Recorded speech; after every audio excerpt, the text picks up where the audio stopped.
দুনিয়াদার বাদশা একদিন হঠাৎ রাতের বেলা স্বপ্নে দেখে বিশাল বড় একটা বাঘ ওই দুনিয়াদার লোভী বাদশাকে দৌড়াইতে দৌড়াইতে বড় একটা গাছের উপরে ওই বাদশা আশ্রয় নিল। গাছের নিচে বড় হা করে তাকায় আছে বাঘ। ওই বাদশা গাছের উপরে নিচের দিকে তাকাইয়া দেখে বাঘটা এই বাদশার দিকে বড় করে হা করে তাকাইয়া আছে। বাদশা তাকাইয়া দেখলো গাছের গোড়ার মধ্যে একটা সাদা ইঁদুর আইসা গাছের গোড়াটা একটু কেটে দিল। একটু পরে আর একটা কালো ইঁদুর আইসা গাছের গোড়াটা আর একটু কেটে দিল। পর্যায়ক্রমে সাদা ইঁদুরটা আসে গাছের গোড়া একটু কাটে, আবার একটু পরে কালো ইঁদুরটা আসে গাছের গোড়াটা কাটে। এইভাবে চলতেছে কাটাকাটি। এই দুনিয়াদার বাদশাহ মাথার উপরে তাকাইয়া দেখে মাথার উপর গাছের মধ্যে একটা মৌচাক দেখা যায়, আর সেই মৌচাক থেকে টপ টপ করে পিওর মধু পড়তেছে। এই দুনিয়াদার বাদশাহ হা করে টপ টপ করে পড়া মধু জিহ্বা দিয়ে চেটে চেটে পান করতেছে। হঠাৎ করে বাদশার ঘুম ভেঙে গেল, মাথাটা পুরা গরম। রাজ দরবারের মধ্যে বাদশা বসলো। বাদশা ডাক দিয়া কয়, আজকে রাতের বেলা আমি একটা খুব ভয়ঙ্কর স্বপ্ন দেখছি। তোমরা কেউ কি স্বপ্নের ব্যাখ্যা জানো? কেউ স্বপ্নের ব্যাখ্যা জানে না। দরবারের এক কর্নার থেকে একজন ওলিয়ে কামেল ডাক দিয়া বলে, ও বাদশা, আপনার স্বপ্ন আপনি বলেন, আমি আপনার স্বপ্নের ব্যাখ্যাটা করে দেব, আপনারে জানাইয়া দেব। বাদশা ডাক দিয়া বলে, আজকে রাত্রে আমি স্বপ্নে দেখলাম বড় একটা বাঘ আমারে তাড়া করে। আমি আশ্রয় নেওয়ার জন্য, জীবনটা বাঁচাইবার জন্য আমি গাছের মধ্যে উঠে গেলাম। নিচের দিকে তাকাইয়া দেখলাম গাছের গোড়াটা একটা সাদা ইঁদুর আইসা একটু কেটে দিল, আর একটু পরে একটা কালো ইঁদুর আইসা কেটে দিল। সাদা ইঁদুর কাটে, কালো ইঁদুর কাটে, পর্যায়ক্রমে পালাক্রমে একের পর এক কাটতে আছে। তারপর আমি মাথার উপর তাকাইয়া দেখলাম মৌচাকের একটা বাসা, সেই মৌচাক থেকে পিওর মধু টপ টপ করে পড়তেছে, আর আমি আমার জিহ্বা দিয়া সেই মধুগুলো আমি চেটে চেটে পান করছিলাম। এতটুকু আমি দেখার পর আমার ঘুম ভেঙে গেল। আল্লাহর ওলি ডাক দিয়া বলে, ও বাদশাহ, আপনাকে যেই বাঘটা তাড়া করলো ওই বাঘটা হলো আপনার মরণ, ওই বাঘটা হলো আপনার মরণ। আর আপনি যে গাছের মধ্যে আশ্রয় নিলেন সেই গাছটা হলো আপনার হায়াতের গাছ, আর সেই বাঘটা হলো আপনার মৌতের বাঘ। আর আপনি যে গাছের উপর উঠে নিচের দিকে তাকায়া দেখছেন একটা সাদা ইঁদুর আপনার গাছের গোড়াটা একটু কেটে দিল, আর একটা কালো ইঁদুর আইসা আর একটু গোড়া কেটে দিল। এইভাবে একের পর এক কাটতেই লাগলো। সাদা ইঁদুরটা হলো দিন, আর কালো ইঁদুরটা হলো রাত। বলে, আপনার এই গাছটা হলো আপনার হায়াত। এই রাত এবং দিন একের পরে অতিবাহিত হয়, আপনার হায়াত থেকে কমতে আছে। আর আপনি মাথার উপর যে তাকায়া দেখলেন আপনি মৌচাকের বাসা, যেই মৌচাকের বাসা থেকে আপনি মধু পান করতেছেন, এইটা হলো আপনার দুনিয়ার লোভ এবং লালসা। আল্লাহর ওলি ডাক দেয়া বলে, ও বাদশাহ, এত বড় বিপদের মধ্যে থাইকা, এত বড় মুসিবতের মধ্যে থাইকা আপনি এরপরেও মধু চাইটা চাইটা খাইতেছেন। আপনি হলেন দুনিয়াদার, আপনার লোভ এবং লালসা সবচেয়ে বেশি। প্রত্যেকটা আব্বা আম্মার উপর সন্তানের তিনটা হক আছে না নাই? এক নাম্বার, যখন সন্তান ভূমিষ্ঠ হবে মায়ের নবী ডাক দেয়া বলে, তুমি তোমার নবজাতক সন্তানের ডান কানের মধ্যে আজান দাও, বাম কানের মধ্যে ইকামত দাও। তাওহীদের বাণী তোমার সন্তানের কলিজার মধ্যে সিনায় পৌঁছায়া দাও। দেখবা এই সন্তানটা নেককার হবে, আল্লাহ এবং তার রাসূলকে চিনবে। বলেন সুবহানাল্লাহ। মায়ান নবী বলেন, প্রথম নাম্বার হক, ইমাম লাগবে না, মুয়াজ্জিন লাগবে না। মা বাবা যদি পাশে থাকে, মা যদি সুস্থ থাকে, আল্লাহ নবী বলেন মা সন্তানের ডান কানে আজান দিবে, বাম কানে ইকামত দিবে। এইটা হলো প্রথম নাম্বার হক। খবরদার, সাবধান, মেয়ে হোক ছেলে হোক, অবশ্যই সন্তানের হক আদায় করতে হবে। 2 নাম্বার রহমতের নবী বলেন, ও দুনিয়ার উম্মত, 2 নাম্বার হক, 7 দিনের মাথায় ইসলামিক নাম রাখো। 7 দিনের মাথায় ইসলামিক নাম রাখা আকিকা পালন করো। আকিকা পালন করো, দানের সদকা দাও। আজকে আমরা এমন ইসলামিক নাম না রাখা অন ইসলামিক নাম রাখি, নিজের মন গড়া। কথা কোন ঠিক না বেটি? নিজের মন গড়া নাম রাখি। দেখা যায় পাশের বাড়ির একটা ছেলের নাম রাখছে আকাশ। এবার সন্তানের মা পণ্ডিতি কইরে কয়, আমার ছেলের নাম বাতাস। কথা কয় না, যেহেতু বাতাস আকাশেই থাকে বেশি। ঠিক না বেটি? পাশের আরেকজন, তার ছেলের নাম রাখছে অন্তর। এই মহিলা পণ্ডিতি কইরা রাখছে ছেলের নাম অন্তর। কি নাম? তন্তর। নাম রাখছে হৃদয়, রাখছিনি? নাম রাখছে অন্তর, রাখছিনি? আসেনি? নাম রাখার সময় ইমাম সাহেবকে জিজ্ঞাসা করে না, উলামায়ে কারামদের কাছে আসেও না, আজানের লেগে দৌড়েই রাখছে। এবার সাগর, রাখিনি সাগর। এরপরে কি রাখে? মেয়ে হইলে বৃষ্টি, রাখেনি? মেয়ে যদি হয় নাম রাখে বৃষ্টি, নাম রাখে দৃষ্টি, নাম রাখে রিম, রাখেনি? এগুলি কি নাম? কথা কয় না। এক আল্লাহর বান্দা বড় আদর করে সন্তানের নাম রাখছে সাগর। কি নাম? সাগর রাখছে। এবার সাগর বড় হয়ে গেল, সামনে এসএসসি পরীক্ষা দিবে। সাগরের বাবা মসজিদের ইমাম সাহেবকে দাওয়াত করলো, হুজুর আগামীকাল জোহরের নামাজের পর আমার ঘরে 2-4টা ডাল ভাত খাবে, আর আমার একমাত্র ছেলের পরীক্ষা, তার জন্য আল্লাহর কাছে হাত উঠাইয়া দোয়া করবে। মসজিদের ইমাম সাহেব সময় মতন চলে গেল। খাওয়া দাওয়ার পর সাহেবে দাওয়াত ডেকে বলে, আপনার একমাত্র ছেলে যার জন্য আজকের আয়োজন, এখন মুনাজাত হবে, বলেন ওই ছেলের নাম কি? আমি নাম ধরে দোয়া করো। এবারে ছেলের বাবা ডাক দিয়া কয়, হুজুর গো, আমার ছেলের নাম হলো সাগর। মসজিদের ইমাম সাহেব কয়, মাফও চাই, দোয়াও চাই, খানার গুল্লি মারি, টাকার গুল্লি মারি, সাগরের জন্য দোয়া করতে পারবো না। কেন হুজুর, সাগর আবার কি করলো?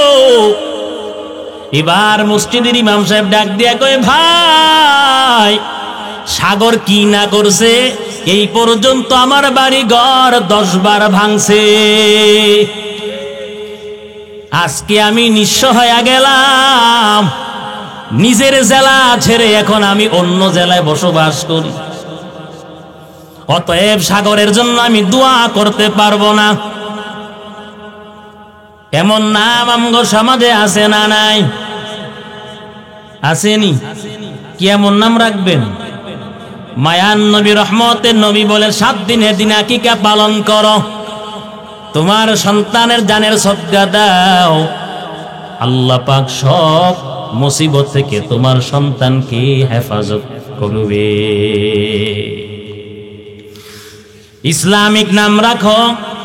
3 নম্বর হক, ছেলেটা যখন আস্তে আস্তে বড় হবে, 6 বছর 7 বছর কথা বলতে পারবে, মায়ার নবী রহমতের নবী সরওয়ারে দু আলম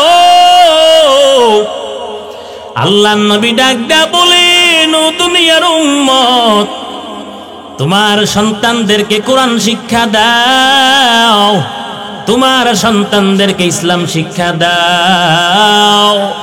আগে কোরআন শিক্ষা দাও, মক্তবে পাঠাও, মাদ্রাসায় পাঠাও। যখন কোরআনের ছোঁয়া তোমার সন্তান পেয়ে যাবে, কোরআনের নূর যখন তোমার সন্তানের সিনায় ঢুকবে, এরপরে তোমার সন্তান ডাক্তার ডক্টর হোক না কেন, কবি সাহিত্যিক বিজ্ঞানী দার্শনিক হোক না কেন, ওরে যদি দেশের বুদ্ধিজীবীও হয়, জীবনেও কোনোদিন ইসলামের বিরুদ্ধে কথা বলবে না। কথা বলেন না কেন? আল্লাহ পাক বলেন, ইয়া আইয়ুহাল্লাযীনা আমানু উ আনফুসাকুম ওয়া আহলিকুম নারা ওয়াকুদুহান নাস ওয়াল হিজারা। আল্লাহ পাক বলেন, ইমানদারেরা নিজে জাহান্নামের আযাব থেকে বাঁচো, পরিবার পরিজন সবাইকে জাহান্নামের আযাব থেকে বাঁচাও। আল্লাহ পাক বলেন, এমন কঠিন আযাব যেই জাহান্নামে লাকড়ি হবে মানুষ এবং পাথর, যেই জাহান্নামে লাকড়ি হবে মানুষ এবং পাথর। ওরে মানুষ, আজকে সেই জাহান্নামের আযাবের ভয়ে পাথর পর্যন্ত কান্না করল। মানুষ দুর্বল হইয়া তোমার চোখে পানিও নাই। কেন? আজকে গুনাহ করতে করতে দিলটা, অন্তরটা মৃত হয়ে গেল, পাষাণ্ড শক্ত হয়ে গেল, পাথরের চাইতে আরো শক্ত হয়ে গেল। মুসা আলাইহিস সালাতু ওয়াস সালাম তুর পাহাড়ে রওনা হয় আল্লাহর সাথে কথা বলার জন্য। উনি কানের মধ্যে স্পষ্ট ভাবে শুনতে পায়, মানুষের মতন গুনগুন করে কান্না করে। মুসা আলাইহিস সালাতু ওয়াস সালাম ডানে তাকায়, বামে তাকায়, সামনে পিছনে তাকায়, তালাশ করে মানুষের মতন গুনগুন করে কে আবার কান্না করে। মুসা নবী কয়, মানুষ তো এখানে থাকার কথা না, এর উপর কোনখান থেকে কান্নার আওয়াজ? মুসা পয়গম্বর তালাশ করতেছেন কোন দিক থেকে শব্দ আসতে আছে। তালাশ করতে করতে গিয়া দেখে পাথর কান্না করে। আল্লাহর পয়গম্বর মুসা পাথরকে কান্না করতে দেখে দেখে বলে, ও পাথর, কেন তুমি কাঁদো? পাথর ডেকে বলে, ও জবানার নবী মুসা, আল্লাহ পাক তো বলেছেন মানুষ এবং পাথর নাকি জাহান্নামের ইন্ধন হবে, জাহান্নামের লাকড়ি হবে। ওই জাহান্নামের ভয়ে আমি কাঁদি, জাহান্নামের ভয়ে আমি কান্না করি। মুসা আলাইহিস সালাতু ওয়াস সালাম সান্ত্বনা দিয়ে চলে গেলেন। আর আল্লাহর সাথে কথা বলেন, ফাঁকি দিয়ে জিজ্ঞাসা করলো, ও মালিক, আয় আল্লাহ, আসার সময় দেখলাম পাথর কান্না করে, আপনার জাহান্নামের ভয়ে কান্না করে। ও আল্লাহ, পাথর নাকি জাহান্নামের ইন্ধন হবে, লাকড়ি হবে। আল্লাহ পাক দেখি বলেন, ও পয়গম্বর, তুমি পাথরকে যাওয়ার সময় সংবাদটা দিয়া দিও, যেই পাথর আমি আল্লাহর জাহান্নামকে ভয় করে কান্না করে। ও নবীর উম্মতের দল, আল্লাহর জাহান্নামকে ভয় করে পাথর পর্যন্ত কান্না করে। আল্লাহ পাক দেখি বলেন, ও মুসা, ওই পাথরকে তুমি সংবাদ দিয়া দিও, পাথরকে আমি আল্লাহ ক্ষমা করে দিলাম, জাহান্নামে পোড়াবো না। মুসা আলাইহিস সালাতু ওয়াস সালাম যাওয়ার সময় পাথরকে ডাক দিয়া বলে, ও পাথর, আল্লাহ পাক তোমারে জাহান্নামে লাকড়ি বানাবে না, আল্লাহ তোমারে ক্ষমা করে দিছে। পাথরের কান্না আগের চাইতে আরো বেড়ে গেল। মুসা নবী ডাক দিয়া বলে, পাথর, এখন কেন তুমি আগের চাইতে বেশি কাঁদো? তোমার তো এখন কান্না না করার দরকার ছিল। পাথর ডাক দিয়া বলে, ও পয়গম্বর, আমি কান্না করার কারণে আল্লাহ পাক আমাকে জাহান্নামের আযাব থেকে ক্ষমা করে দিয়েছে, আল্লাহ আমাকে মাফ করে দিয়েছে। ও পয়গম্বর, আমি বুঝতে পারলাম কান্না আল্লাহর কাছে সবচাইতে বেশি পছন্দনীয়। আগে আমি কেঁদেছি জাহান্নামের ভয়ে, আজ থেকে কিয়ামত পর্যন্ত আমি পাথর কান্না করব আমার মা। মায়ার নবী বলেন, মানুষ তার ভাষায় প্রকাশ করতে পারবে না। ও একজন হুরগিলমান যদি দিনের দিকে নজর দিত,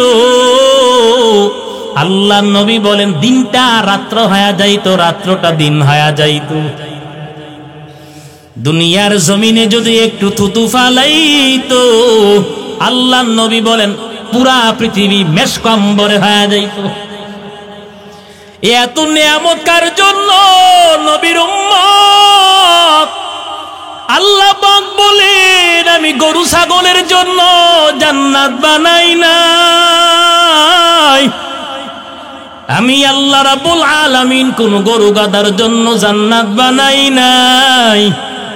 আমি আল্লাহ রাব্বুল আলামিন কোন হাতির জন্য জান্নাত বানাই নাই। আমি আল্লাহ পাক বিশালদের অধিকারী ওটের জন্য আমি আল্লাহ জান্নাত বানাই নাই। আমি আল্লাহ রাব্বুল আলামিন কোন জন্তুর জন্য জান্নাত বানাই নাই। আল্লাহ পাক বলেন, এত দামি দামি জান্নাত ও বান্দা বান্দি, দুর্বল বান্দা বান্দি তোমাদের জন্য বানাইলাম। আল্লাহ রাব্বুল আলামিন বলেন, আমি আল্লাহর ইবাদত বন্দেগী করো, আমি আল্লাহকে ডাকো, জিকির করো, তেলাওয়াত করো, কোরআন পড়ো। সময় যদি পাও, অবসর না কাটাইয়া, বন্ধু বান্ধবের আড্ডায় না গিয়া কোরআন তেলাওয়াত করো, আল্লাহর জিকির করো। আল্লাহ রাব্বুল আলামিন বলেন, এত দামি দামি বিশাল নিয়ামতপূর্ণ জান্নাত আমি আমার বান্দাদের জন্য বানাইলাম। আল্লাহ পাক বলেন, আমি আল্লাহ চাই না আমার একটা বান্দা বান্দি জাহান্নামে যাক। মালিক ডাক দিয়া বলেন, আমি আল্লাহ অসন্তুষ্টির একটা জায়গা জাহান্নাম। আমি আল্লাহ রাব্বুল আলামিন চাই না আমার বান্দা বান্দি জাহান্নামে যাক। আল্লাহ পাক বলেন, আমি আল্লাহ পাক তোমাদের জন্য জান্নাত বানাইলাম। আজকে দুনিয়ার জমিনে মানুষ এক হাত জায়গার জন্য, অর্ধ হাত জায়গার জন্য মারামারি করে, কাটাকাটি করে, রক্তপাত ঘটায়, ভাই ভাই মামলা হামলা করে। করেনি? আপন ভাই।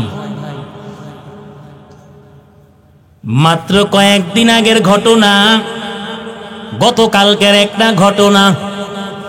বাবার 7টা সন্তান, 7 ভাইকে সমান সমান জায়গা জমিন ভাগ করে দিল।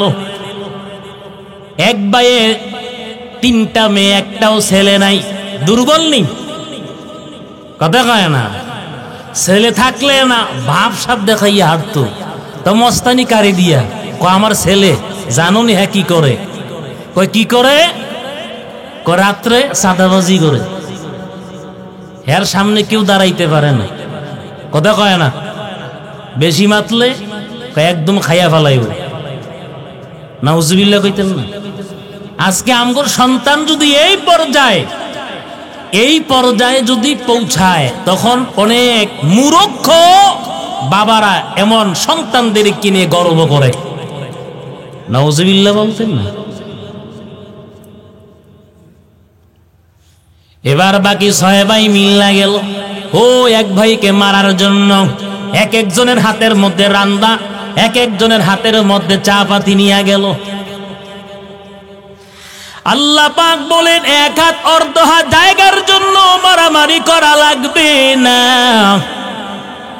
আমি আল্লাহ পাক এত বিশাল জান্নাত বানাইয়া রাখলাম। আল্লাহ পাক বলেন, সবার শেষে আমি আল্লাহ জাহান্নামে আযাব দিয়া পরিষ্কার পরিচ্ছন্ন আমি আল্লাহ পানি দিয়া তারে গোসল করাইয়া, ইউসুফ নবীর সৌন্দর্য দিয়া সুটামদের অধিকারী বানাইয়া আমার আপনার মায়ান নবীর উত্তম চরিত্র আখলাক দিয়া আমি আল্লাহ যখন জান্নাত দেব, সবার শেষে আল্লাহ পাক বলেন সবার শেষে আমি আল্লাহ যারে জান্নাত দেব, দুনিয়ার একটা নয়, দুইটা নয়, তিনটা নয়, আমি আল্লাহ 10টার সমান একটা জান্নাতের মালিক বানাইয়া দেব।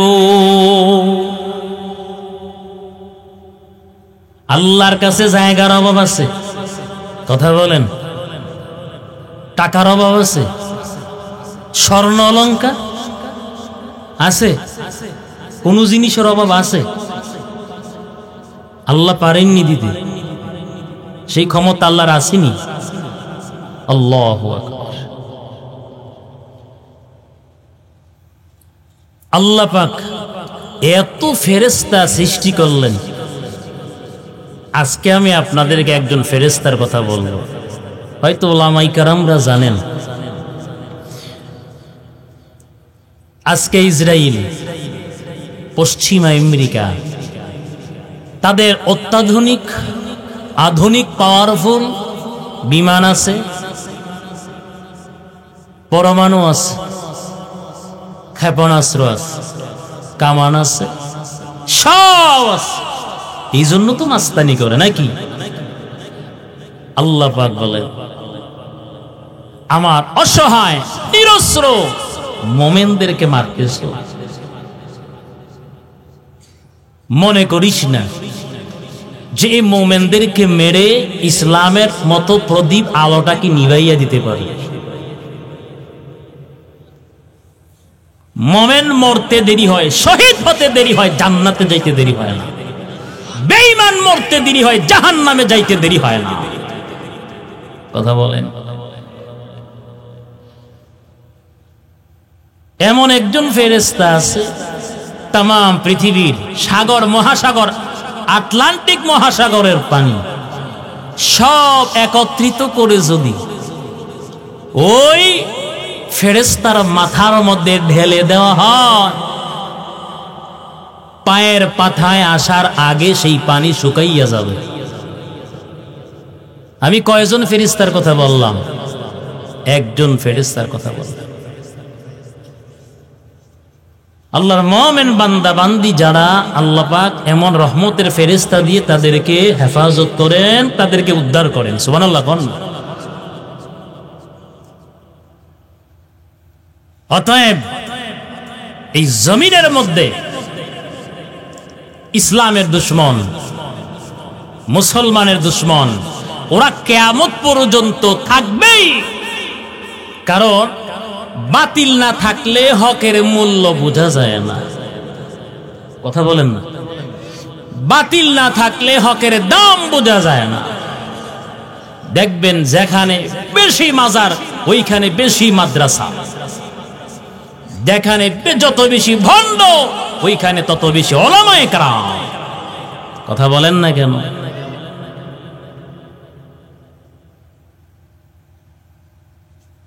এজন্য তাম পৃথিবীর বেঈমানরা নীল নকশা এঁকেছে মুসলমানদেরকে বাড়ি যে আর মারবে না।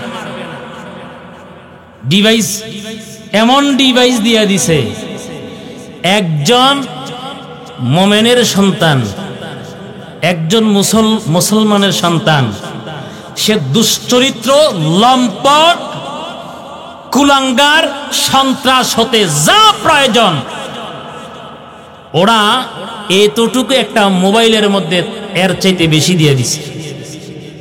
কথা বলেন। একজন ইমানদার তার ইমান হারাইতে, একজন আমলওয়ালা সে বেআমল হতে যা কিছু প্রয়োজন সব মোবাইলের ভিতরে আছে না নাই? আছে না নাই? ওরা কয় বাড়িতে গিয়ে আর মারবো না, এমন জিনিস দিয়ে দিছি। ওরা নিজেরাই নিজেদের চরম দুশ্মন হয়ে যাবে। ওরা নিজেরাই এবার মারামারি করবে, রক্তপাত করবে, ধ্বংস হয়ে যাবে। ঠিক না বে ঠিক? আজকে দেখেন এত সহজে, এই যে এনজিওর নামে সারা জীবন দেখে আসলাম, এই পশ্চিমারা বাংলাদেশে আমগো মুসলমান মা বোনদেরকে রাস্তায় নামাইল সেবার নামে। কিসের নামে? সেবার নামে রাস্তায় নামাইছে। বাড়ির মালিক একজন পুরুষ, সব কিছুর মালিক। এখন পুরুষের ছবি দিয়ে হবে না, মহিলার ছবি লাগবে টাকা নিলে। চিন্তা করছেন? একটা শিয়াল, এক্সাম্পল দিয়ে যাই, একটা শিয়াল সারাদিন ক্ষুধার্ত, খাবার পায় নাই। কারণ শিয়াল আবার মুরগির রান টানতে পারে ভালো। কথা কোন ঠিক না বেঠিক? কারণ আমগো বাংলাদেশটা 5 আগস্টের পরে শিয়ালের মুখে গেছে। এখন আমেরিকার হাতে। বাংলাদেশ কার হাতে গেছে? কথা কয় না। আমেরিকার হাতে গেল। কি জানেন না আপনারা? চট্টগ্রাম আমেরিকার মেরিল সৈন্য ঘোরাঘুরি করতেছে, জাতিসংঘের মানবাধিকার।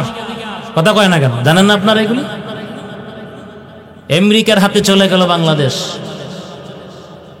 যেই আমেরিকা, যেই পশ্চিমা জীবন ভর ইসরায়েলকে ব্যবহার করে প্রত্যেকটা মুসলমান দেশকে ধ্বংস করে দিল। শিয়াল ক্লান্ত শ্রান্ত হইয়া, দুর্বল হইয়া কাকড়ার গর্তের সামনে মুখটা লাগাইয়া কয়, কাকুরি গো মাকুরি, ও মা সুন্দরী, একটু বের হও নমস্কার করি। কাকড়ারে কয়, কাকুরি গো মাকুরি, ও মা সুন্দরী, একটু বের হও নমস্কার করি। কাকড়া শিয়ালের কুমতলব বুঝে গর্তের ভিতর থেকে জবাব দেয়, সারাদিন ঘুরি ফিরি গায়ে উঠেছে জ্বর, আজকের মতো নমস্কার বাহির থেকে কর। শিয়াল এবার উত্তেজিত হয়ে কয়, কাক বুঝে তোদের কদরের জন্য পাইলে খায়, আর করে খটর খটর। কাকড়া কয়, শিয়াল কে ডাক দিয়া কয়, কুকুর বুঝে তোদের কদরের জন্য দেখলে পালাও আর পাদো বদর বদর। এত বড় চালাক পণ্ডিত শিয়াল, যাকে জংলার শিয়াল পণ্ডিত বলা হয়, সামান্য একটা ছোট্ট প্রাণী কাকড়ারে গর্তের ভিতর থেকে বের করতে পারে নাই।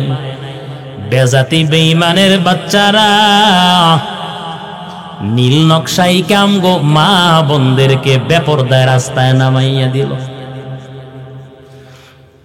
অ্যান্ড্রয়েড মোবাইল নিয়ে মা বোনদের চরিত্র নষ্ট করলো। যেই মুরব্বী চোখে দেখে না এবং 500 পাওয়ারের চশমা লাগাইয়া মোবাইল টিপ, কথা কয় না, যেই মুরব্বীটা আগে চোখে দেখতো না, ওই মুরব্বী এখন সারা রাত দিন 500 পাওয়ারের হাই পাওয়ারের চশমা লাগাইয়া ফেসবুক চালায়।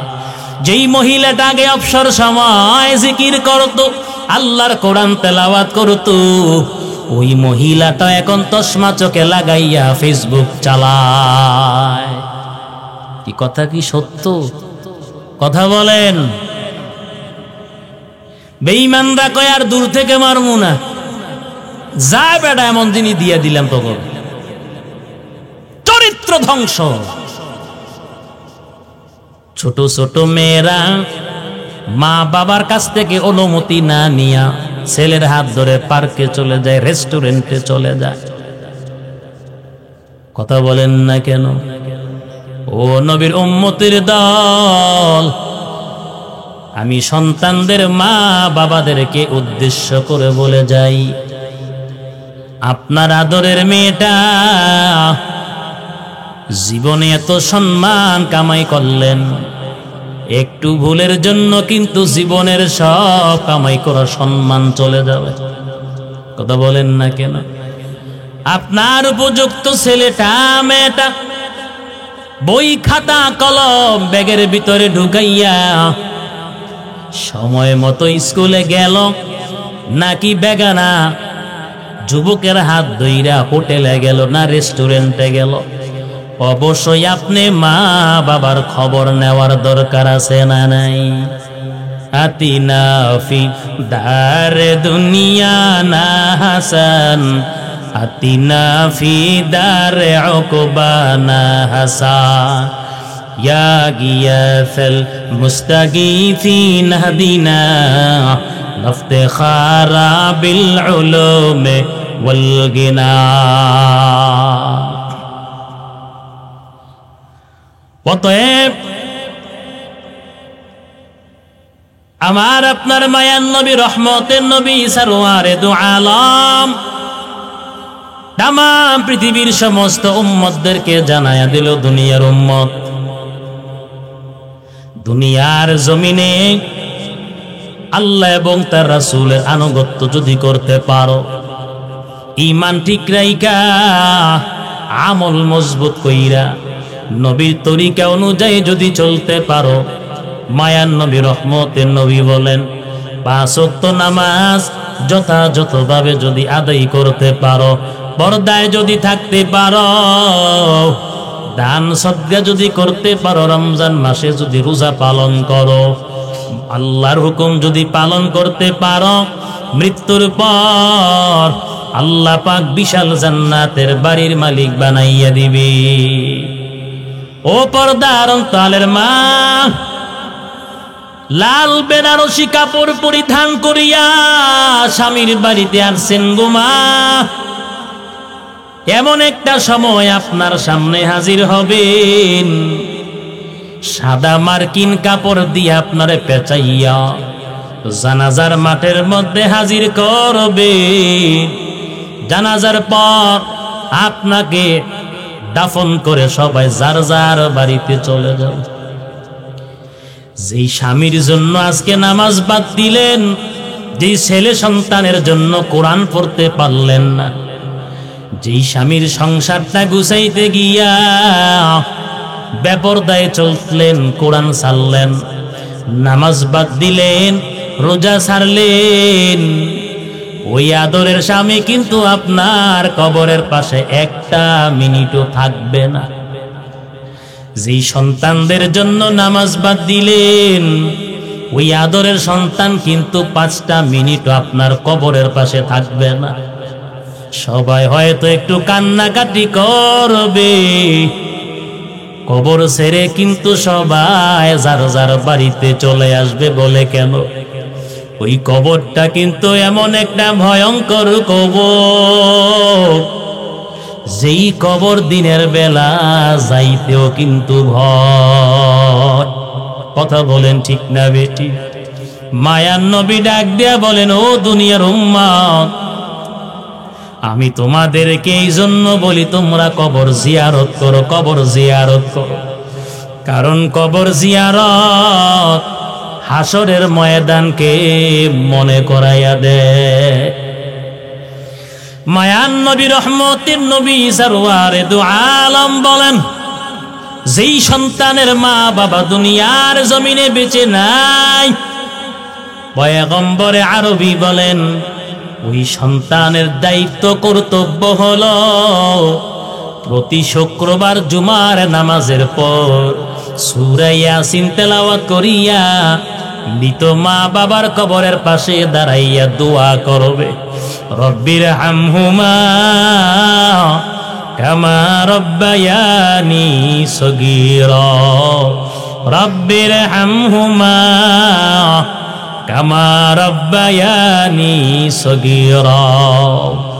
আপনার সন্তান, এমন সন্তান দুনিয়ায় রাইখা যাইতে হবে। ও পর্দার অন্তরের মা বোনেরা, এমন সন্তান দুনিয়ার জমিনের মধ্যে রাইখা যান, যেই সন্তান আপনার জানাজার ইমাম হতে পারবে, যেই সন্তান আপনার কবরের পাশে দাঁড়াইয়া কোরআন খতম দিয়ে আপনার জন্য দোয়া করবে, যেই সন্তান আপনার জন্য আল্লাহর কাছে মাগফিরাতের দোয়া করবে, এমন সন্তান দুনিয়ার জমিনে যদি রাইখা যাইতে পারেন, সদকায়ে জারিয়া হয়ে যাবে। কিয়ামত পর্যন্ত আপনার কবরের নেক যাইতে থাকবে। এই জন্য সন্তানের আব্বা আম্মারা আপনাদেরকে বলে যাই, একটা সন্তানকে হাফেজ আলেম বানান, একটা সন্তানকে ইসলাম শিক্ষা দেন, দিন শিক্ষা দেন, কোরআন শিক্ষা দেন।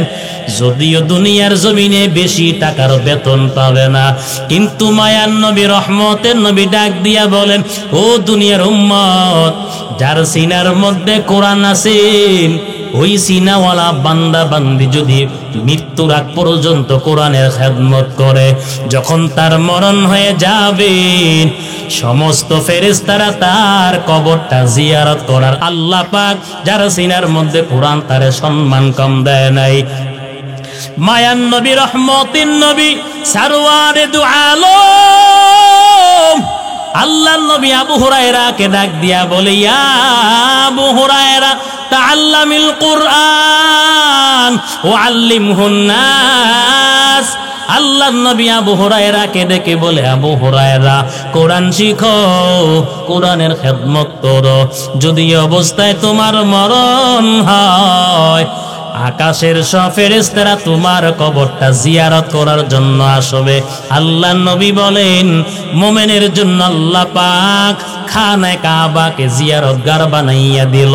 আল্লাহ পাক ফেরেশতাদের জন্য যার সিনার মধ্যে কোরআন, ওই কোরআনওয়ালা সিনাটা আল্লাহ পাক ফেরেশতাদের জন্য জিয়ারতগাহ বানাইয়া দিছে। মুসলমানি বুয়াদ গরদান নেহাদান, আইনানে খুদ বদসতে খাজাদাবা, গর্ব সুরত আজমিন সাবুদে, আহমদ কো জাহালো হামিক সাবুদে।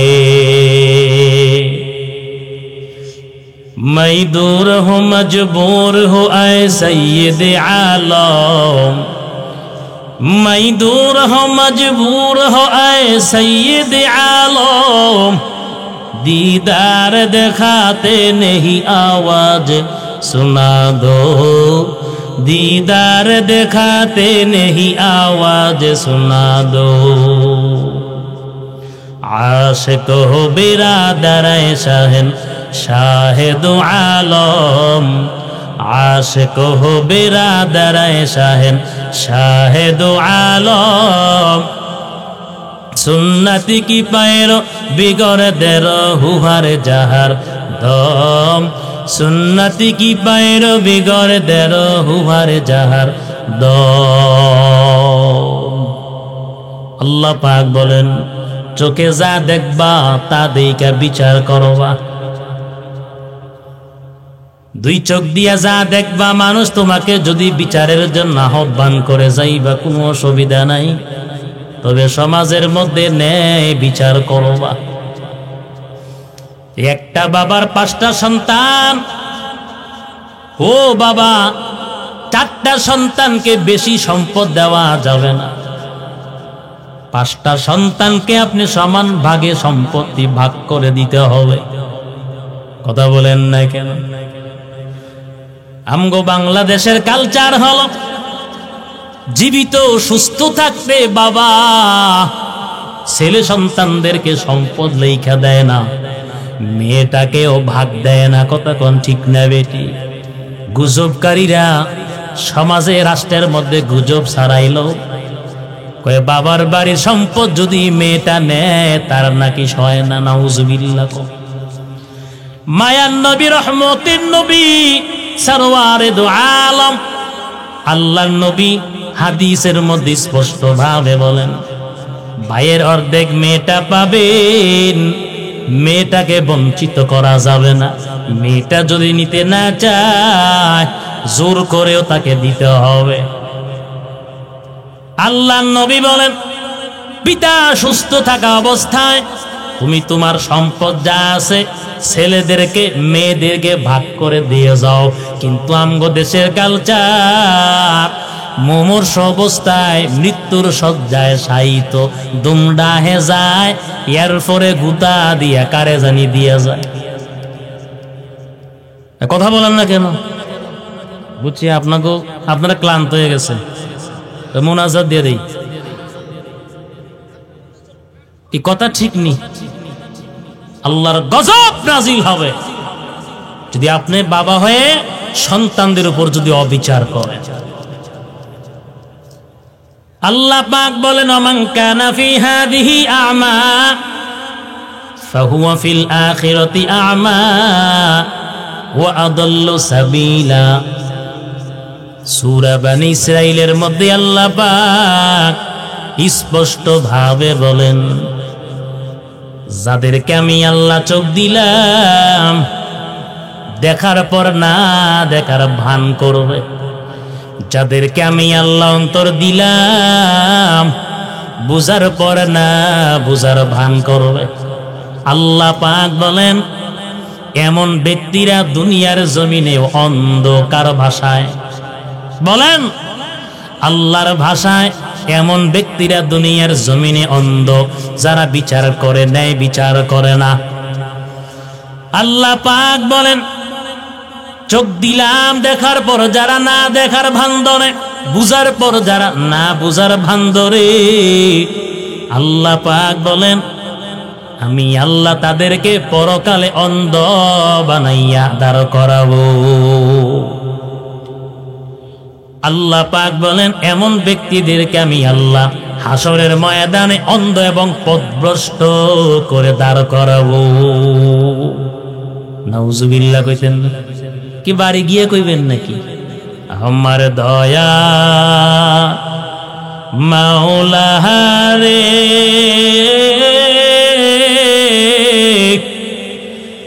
আমার দয়ার মাবুদ রে, কোথায় গেলে পাইব তোমার ঠিকানা? আমার দয়ার মাওলা রে,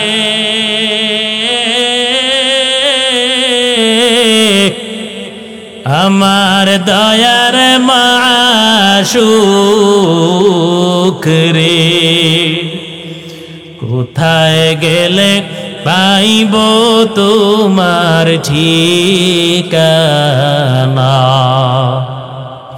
তোমাকে বুঝি আমি পাইলাম না, তোমাকে পাইবার আশে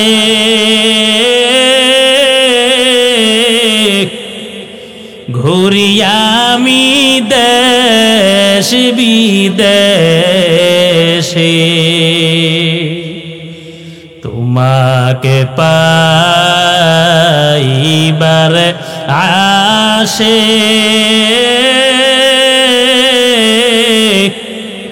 ঘুরি আমি দেশ বিদেশে। গাবসারার জমিনে করলাম বিছানা, কোরআনের ময়দানে করলাম বিছানা। আমার দয়ার মাওলা রে,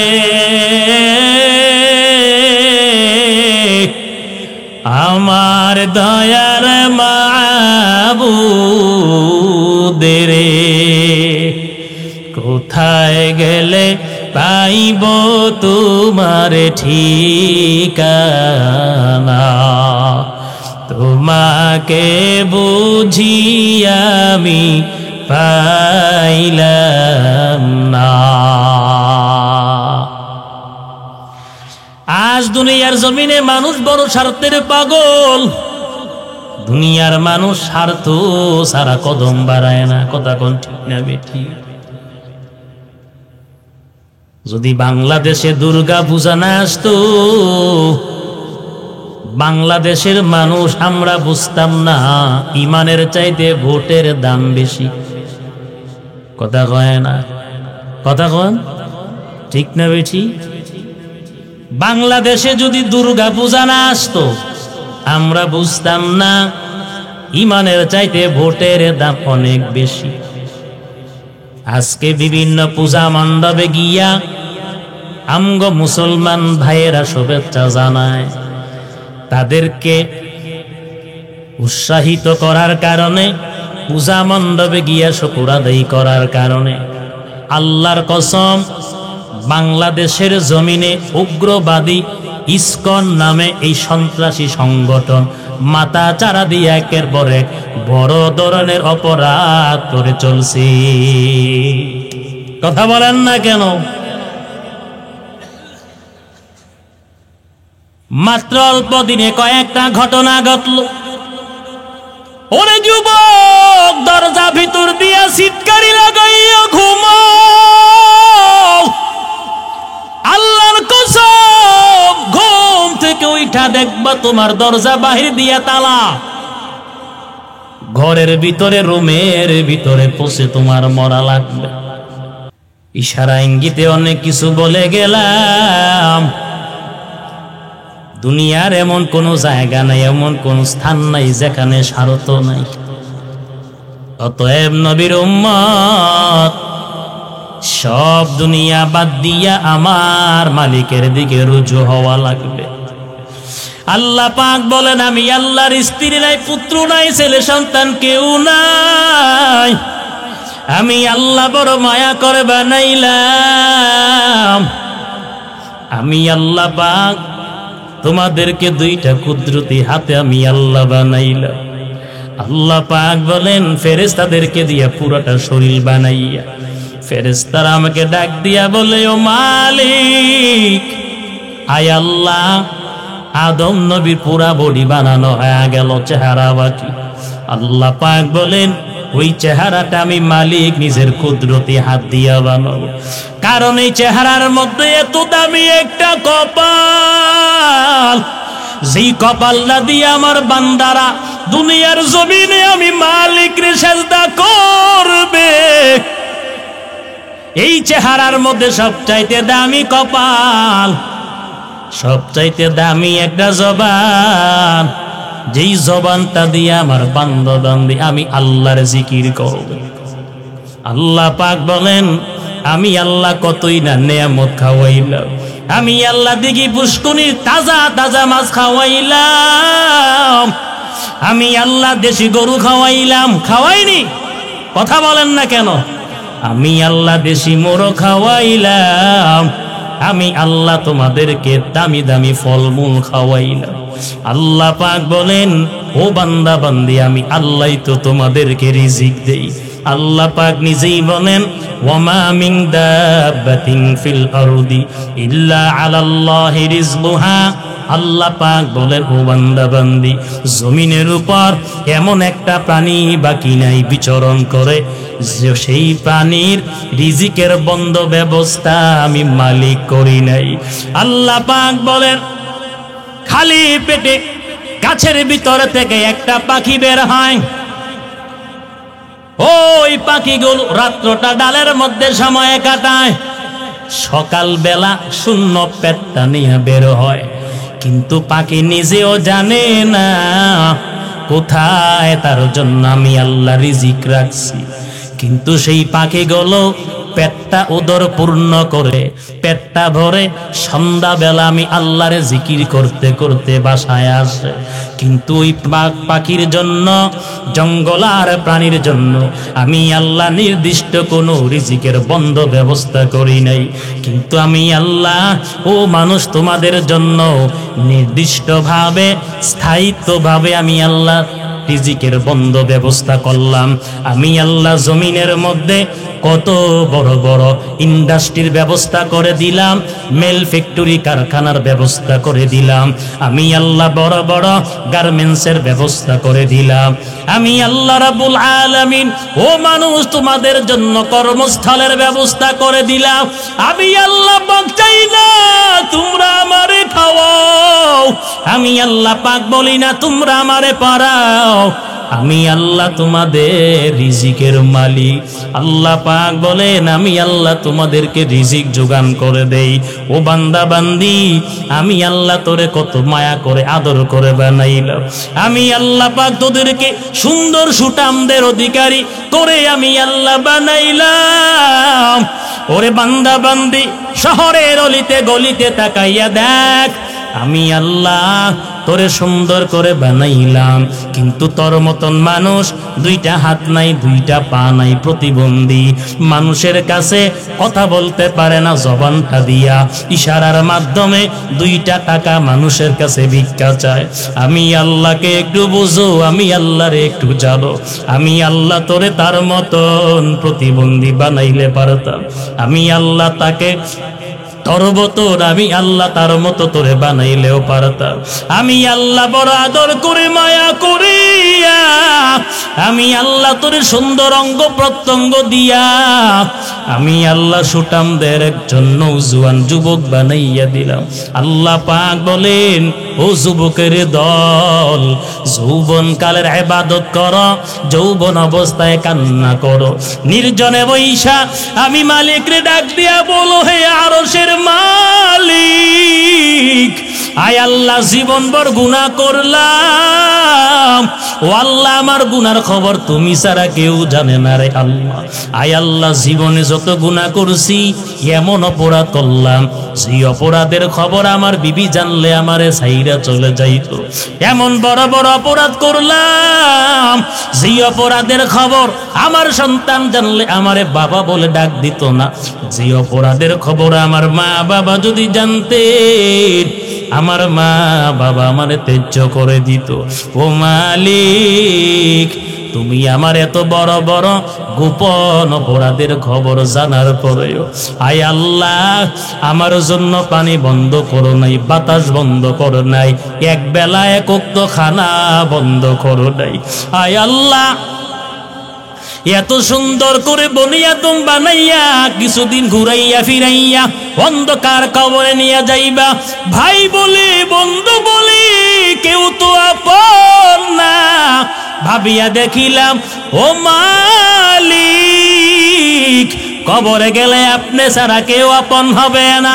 বলেন আমাদের আসল মালিককে, আমাদের আসল আপন কে? বলেন আমাদের প্রকৃত বন্ধুকে? আল্লাহর চাইতে বড় বন্ধু জমিনে কেউ নাই। আল্লাহর চাইতে বড় আপন জমিনের মধ্যে কেউ নাই, কবরেও কেউ নাই, হাসরে মিজানে ফুলসেরাতে কেউ নাই। কথা বলেন ঠিক না বেটি? ইয়া ইলাহি তু মেরা মাবুদ হ্যায়, ইয়া ইলাহি তু মেরা মাশুক হ্যায়। আজকের বয়ান থেকে আমার সাথে কি অঙ্গীকার করা যাবে যে আল্লাহ পাক এত দামি দামি নেয়ামত দিল? মনে করেছেন টাকা নাই, পয়সা নাই, পাকা করা 5 তলা বিল্ডিং নাই, আপনি গরিব না, বান্দা না? আল্লাহ পাক দৈনন্দিন যে পানি খাওয়ায়, ওই পানি সময় মতন যে আবার প্রস্রাবের রাস্তা দিয়ে বের হয়ে যায়। আল্লাহ যে খাবার খাওয়ায়, সময় মতন খাবার হজম হয়ে যে পায়খানা রাস্তা দিয়ে বের হয়। আল্লাহর কসম, ও নবীর উম্মত, এই নিয়ামতের শুকর আদায় করে শেষ করা যাবে না। একজন বাদশা ছিল, বলবো একজন বাদশা ছিল। বাদশার কি আবার কোনো জিনিসের অভাব আছে? একজন বাদশা ছিল, ওই বাদশার কোনো জিনিসের অভাব নাই, কিন্তু আল্লাহ পাক এমন একটা রোগ দিছেন, ওই বাদশা 1 টুকরা গোস্ত খাইয়া হজম করতে পারতো না। কথা বলেন না কেন? বলেন তো এমন বাদশাই গিরি দরকার আছে নাকি? কথা বলেন না কেন? নবীর উম্মতের দাম, হরে কলিজার টুকরা যুবক, ও দাড়ি পাকাওয়ালা বৃদ্ধ মুরব্বী বাবা, উপর দারণ তালের মা, বয়ান শেষ করে আমি চলে যাব আমার গন্তব্যস্থানের দিকে। আপনারা চলে যাবেন, বাড়িতে গিয়ে আরামে ঘুমাবেন। ফজর কেউ পড়বে, আবার কেউ পড়বে না। হতে পারে আমার সব বয়ান অনেকেই ভুলে যাবে, কেউ আবার মনে রাখবে। তবে আমি একটা কথা বলে যাই, দিন আমগো কাছ থেকে অতিবাহিত হয়ে যাচ্ছে, রাত আমাদের কাছ থেকে বিদায় নিচ্ছে। এমনি করে কিন্তু সপ্তাহ চলে যায়, মাস পার হয়ে যায়, 12 মাসে কিন্তু 1 বছর হয়ে যায়, 12 বছরে একটা যুগ কিন্তু হয়ে যায়। দেখবেন হঠাৎ আপনার বাবার নাম মসজিদের মাইকে ঘোষণা হয়ে গেছে। কথা কয় না? এক আল্লাহর বান্দা বাদশাহ দুনিয়াধার, দুনিয়ার লোভ লালসায় পড়ে আল্লাহ এবং তার রাসূলকে ভুলে গেল।